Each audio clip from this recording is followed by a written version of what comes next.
Hey gun people, do a little crazy cop story on working drugs, working with a drug task force.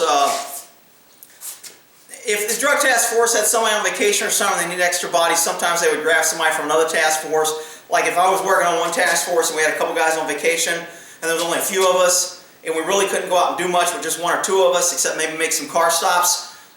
If another team needed a body because they were short, they would pull somebody from the other task forces because they kind of know you guys are already working in plain clothes, you've been searching, you're dealing with the same people. You know, when I'm working auto theft and I run across drugs, I call a drug task force. Hey, you guys want a stat? I got some guy here with some dope. He says he knows he can buy. He'll do that. Okay, yeah, they'll send a guy over, and then they'll take that case, and then I can go continue looking for either guns, gangs, auto theft, whatever I'm looking for.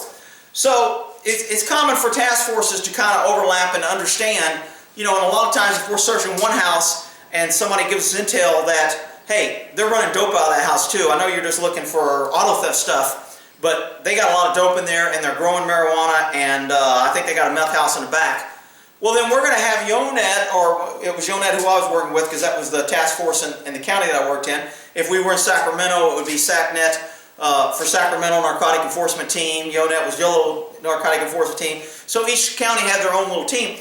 So we would get with them, and they may even accompany us on a warrant and say, look, here's a guy, and then they would pull it, and there's all kind of databases that each unit has. So in Yonet, I think it was called Wizen, when you're working with narcotics, to where you can punch in a computer and you can tell if another agency is working or serving a warrant. Because sometimes you'll serve a warrant, and if you didn't run it, another agency was putting that as they've been watching it for a week and they're ready to serve a warrant, and they already know about it, and then you go in there and bust it for your warrant, and then you screw up their operation, you get pissed off. So the task forces work together. So the good thing about the task force for the drugs is it's always got somebody from the state on there, and the state has more resources and money, so they can get planes. That it's easier for them to get a plane to follow us and to do surveillance and to watch us. And if we're following somebody, you know, if you've got a plane following them, you don't have to be so close. You can be far away, they'll never see you, and a plane can still follow them. So I was working with Yonet on, I don't know, for a week or so for some reason. I can't remember why, but they had this place growing marijuana. Now, I'm not a big going after marijuana crap. To me, I think it's kind of poo-butt. But for a drug task force, it's kind of like, hey, that's a stat. We get an arrest. We get a search warrant. It shows that we're doing our job. We book evidence. We get to send it to the DA, and the DA gets to do a prosecution. So the system supports the system, so we have to go after it, even though I think it's kind of like whatever. So they had a grow out here in this one area, and this is where all the people are going to be like, you cops are dirty, I knew it. Shut up. Look, I wasn't running the thing, I was just an extra body to help them out because I happen to be working with them. So we have to go trucking out in the middle of nowhere. We got some grid coordinates, and you know, so we have to wear our walking boots, and we get cammied up because we don't know if they're going to have booby traps or they're going to be sitting out there with guns. And you know, so we're going to, about, I don't know, 7, 8 of us, we're trucking through the woods and mud, and we're walking, I don't know, 2 or 3, 4 or 5 miles in the middle of nowhere in the hilly area, because that's where they like to do it. And so we come across the camp. So we got it, we look at it, we don't see anybody. We're like, it's kind of dead. Okay, well, let's just set up and circle it. So we kind of, you know, put a little perimeter out. We're hiding in the bushes, waiting, hot. Everybody's sweating. Everybody's like, screw this, let's just go burn the plants and get out of here. So, all right, we go screw it. So we just go into the camp. So we clear the camp, you know, make sure nobody's there. What they've done is they created a draw system from a stream that pumps water to their little grow, and then they have all these nice black, I mean, they put in a lot of work. All these drip lines and lines with water, and they're growing, and there's a couple pictures there of them holding up their big tree. So, but they're not around. So we have a couple guys on security, making sure we don't get ambushed, somebody to come up on us. And so finally we just go, screw it, we're going to start tearing up their camp.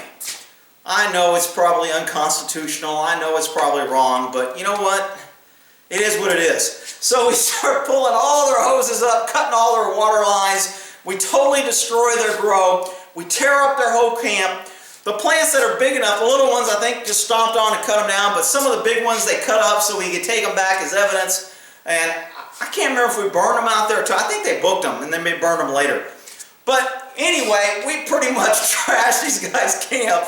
So as we're leaving, we found one of their knives out there that they were working on. So it's right in a tree, right in the middle of their camp area. And I mean, this is a pretty large area.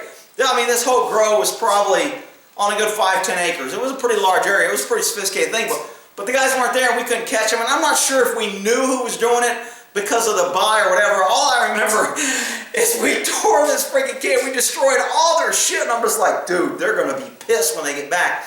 And a lot of times with drug users is when they set up these camps, they put out booby traps, so they leave somebody there watching, or they come back frequently to make sure nobody's robbing them.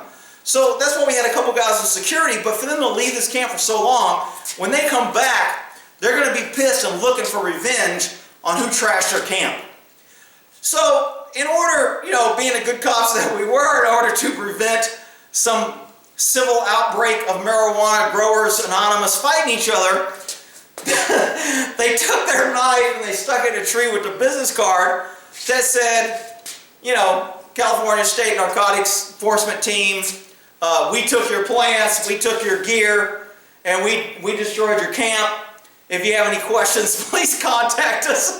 And they left a business card. Now, most people with a clue are going to figure out they're not going to call us. And I don't know if they ever call. I doubt they call. I'm pretty sure they didn't. But, you know, I worked with them another week. I didn't hear anything about it. And it was a stat, you know, for me personally, it was kind of like, are we kind of like violating our oath? Are we doing something that we shouldn't be doing? Maybe technically, but I mean, what did you want us to do? Leave everything for them to come back, pull their plants up, and they would just come back and replant, and then they wouldn't have to go buy new hoses. They wouldn't have to invest more money. They wouldn't have to, it wouldn't be any inconvenience except they lost the plants that we took, and they could immediately turn around and set up shop again. So, destroying their camp, were we destroying evidence? I mean, there's some DAs that would probably say we were.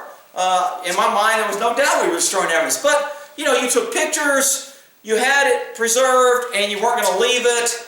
I mean, do you want to spend, you know, $1,000, $2,000 to pay somebody to come back, have security, to have them seize all the hoses and all, I mean, you know, you have to give a little give and take. Now, I'm not in for cops doing shit that are illegal and doing it. Was that illegal? I don't, probably. I mean, I guess by letter of law it probably was, but it is what it is. And I mean, cops are going to do that, and it's a little bit of street justice. And you know what? These guys were making money. They were selling it illegally. I don't know if they were selling it at schools. I don't know if they were giving it to kids. To me, it's marijuana. I didn't really give a shit. But that's what happened. It is what it is, and if you want to hate on all cops because we tore up a little marijuana field, then all right, go ahead. We'll end that there.